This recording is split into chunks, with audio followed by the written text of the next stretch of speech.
ఇగో నేను పెద్ద బాల శిక్షలు ఉన్నప్పుడు ఏడుస్తుంటే మా అమ్మ నాకు పెద్ద చక్కెర గోలి పెద్ద బల్ఫం కొనిపించింది. ఒక ఫారీ స్కూల్లో నా బల్ఫం కింద పడి 4 పచ్చలైంది. ఓ అంత శోకం పెట్టి ఏడుస్తుంటే మళ్ళీ ఇంకా సారు సత్తిగా ఊకోరా అంత అని పెద్ద షాక్ ఫీస్ ఇచ్చిండు. అబ్బా ఇంకా షాక్ ఫీజు మస్తు దొడ్డుగా రాస్తుందంట అని వాళ్ళ మీద వాళ్ళు రాయకుండా మంచిగా బొమ్మలు వేస్తుంటే కానీ గీనెవరో గా షాక్ ఫీజుతోనే ఏమో చేస్తుండంట. చూడుండ్రి నేనే చెప్తా.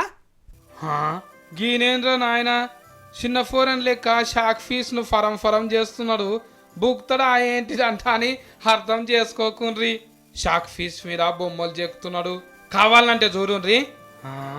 గీడెవరో ఎస్క్రే తీసినట్టే నా లెక్కనే ఉన్నాడు.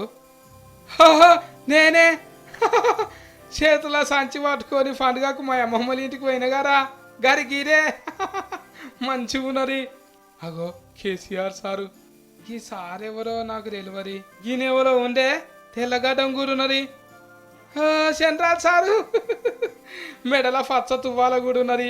వాహ్ కేసీఆర్ సారు వాళ్ళ ఇంటి ఆమె కూర్చొని మంచిగా యజ్ఞం చేస్తున్నారు. పక్కపంటి అయ్యవారు కూడా ఉన్నారు.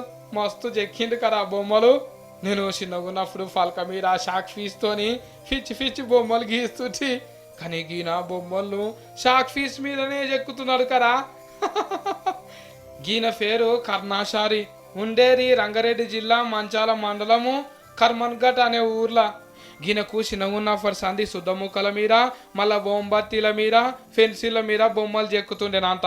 పాపం పైసలు లేక చదువును కూడా నడిమిట్లనే ఈడ్చిపెట్టిందంట. గీన తెలివిని మెచ్చుకునే వాళ్ళన్న ఇంత సాయం చేస్తే మంచిగుంటు కదా.